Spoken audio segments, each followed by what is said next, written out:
നമ്മുടെ നാട്ടിൽ സമസ്തക്കാർ ചെല്ലുന്ന മാല, മൗലിദുകൾ, ഖതീബുകൾ, ഖുതുബിയത്തുകൾ, ഹദ്ദാദുകൾ, ഇതടക്കമുള്ള പദ്യങ്ങളും ഗദ്യങ്ങളും ഇതെല്ലാം സമ്മിശ്രമായതുമൊക്കെ ആലപിക്കുകയും ആചരിക്കുകയും ചെയ്യുന്ന ആളുകളാണ് ശരിയായ സുന്നത്ത് ജമാഅത്തിന്റെ ആളുകളെന്നും അവർ മാത്രമേ അഹ്ലുസുന്നയുടെ ആകുകയുള്ളൂ എന്ന് പോലെ എഴുതി വെച്ചിട്ടുണ്ട്. മാല ചെല്ലണം, മൗലൂദ് ചെല്ലണം, ഖതീബ് ചെല്ലണം, ഹദ്ദാദ് ചെല്ലണം, ഇതൊക്കെ വിശ്വസിക്കണം, ഇതൊക്കെ ആചരിക്കണം. സമസ്തയുടെ മീൻചന്ത പ്രമേയത്തിൽ പുറപ്പെടുവിപ്പിച്ചതെന്താ? ഇതൊക്കെ ശരിയാണെന്ന് വിശ്വസിക്കുകയും അത് ആചരിക്കുകയും ചെയ്യുന്നവരെ മാത്രമേ ഖാലിയാകാൻ പറ്റുകയുള്ളൂ, അതുപോലെയുള്ള വലിയ വലിയ സ്ഥാനങ്ങളിലേക്ക് എത്താൻ പറ്റുകയുള്ളൂ. അതുപോലെ അടിസ്ഥാന വിശ്വാസം ഇല്ല എങ്കിൽ അവർ അഹ്ലുസുന്നയുടെ വഴിയിലല്ല.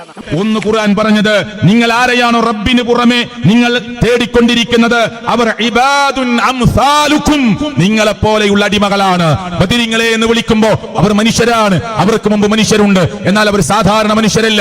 അതിൽ മുത്തി നബി അടക്കമുള്ള പ്രവാചകനുണ്ട്, സഹാബത്ത് എന്ന് പറയുന്ന ഔലിയാക്കന്മാരാണ്.